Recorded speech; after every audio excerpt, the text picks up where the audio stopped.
So I wanted to continue with our session 3 that is upcoming, and this session is going to be from this October 4th, which is actually starting this Wednesday and ending on the 20th, October the 20th, which is a Friday. So we have about basically 2 weeks of this session. Actually, we'll probably go from the 4th to the 18th, and then I'll post a new content on the 18th.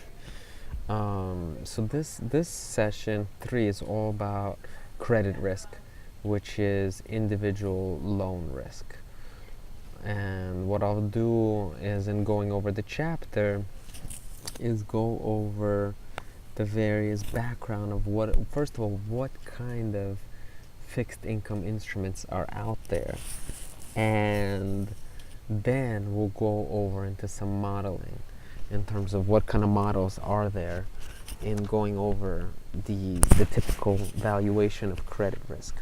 Now I wanted to tell you guys that this text can be pretty advanced, and the risk management we're looking at in the business school is actually not all related to banking. Some of it is related to banking, and I'll be posting more information about the case study soon, which actually I wanted to write up and send to you. Probably throughout this session I'll update the information on the case study.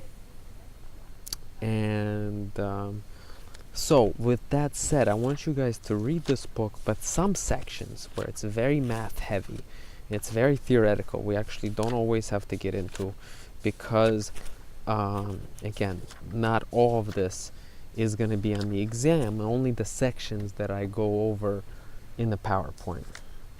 And keep in mind, most of your grade is also the case study, which I'm going to go over and tell you guys what that's all about.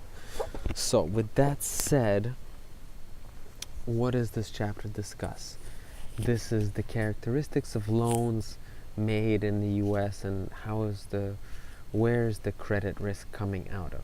Pricing of loans and bonds, setting limits of risk exposure. So first of all, recent credit quality problems, as a lot of you have mentioned in the discussion regarding interest rates. We've had many crises, specifically the 2008 crisis. That was a real estate crisis, but became more than that.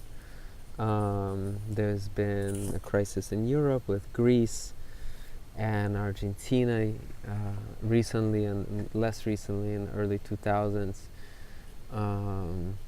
And basically, this is the reason why credit analysis is so important. And keep in mind also that it's not just about credit analysis. The mortgage crisis didn't just happen because of credit analysis. It happened because of massive amounts of fraud in the underwriting world and all the securitization around that. So keep in mind also, in a material big picture view, that there is more to this than just one topic, than just one model that can kind of give us the exact answer. So that's something to think about. But of course, the strong credit analysis can help mitigate credit losses and non-performing assets. As you see here, this chart is showing exactly when the defaults have spiked up. The late 80s, and also in 2000, and actually 2010 was the highest. And as you see here, they still had non-performing loans continue to be non-performing, even as past the recession, but non-performing loans continue to be non-performing, because that's, until they're completely defaulted or charged off. So you could see that here, that the 2008 crisis actually continued to be a problem from non-performing asset for commercial banks. So we're going to go over in the type of loans. We have, secured, unsecured. There is industrial and commercial loans, and basically here we have syndication, And we have to talk about commercial paper, which we'll mention, which is the short-term corporate bond, so to speak, market. And then we have the mortgage market, which is fixed rate ARMs, 30 years, 15 years.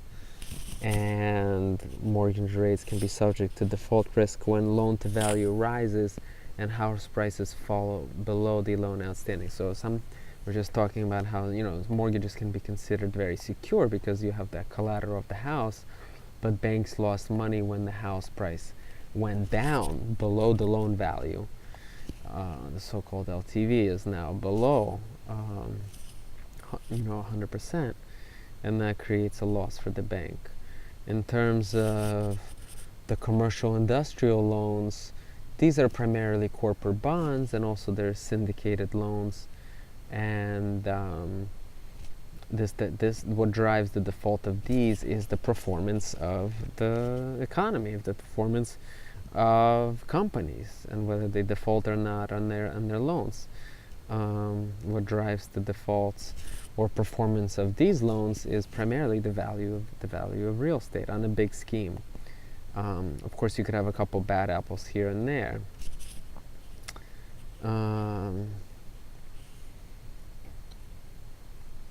Individual consumer loans, we have credit cards, auto loans primarily, and there's been some regulation in limiting interest rates and advocating more for consumer rights, but mainly this is auto and credit card, and these loans are really effective. What drives the default or performance of these loans is also basically the employment rate, the growth rate of our economy on a macro level, and of course these can spike up when there's a recession, of course, because when there's a recession, people default, they may lose their job, and then of course they're not going to be able to pay off a large credit card balance, so there could be a charge off, partially settled balance or something like that.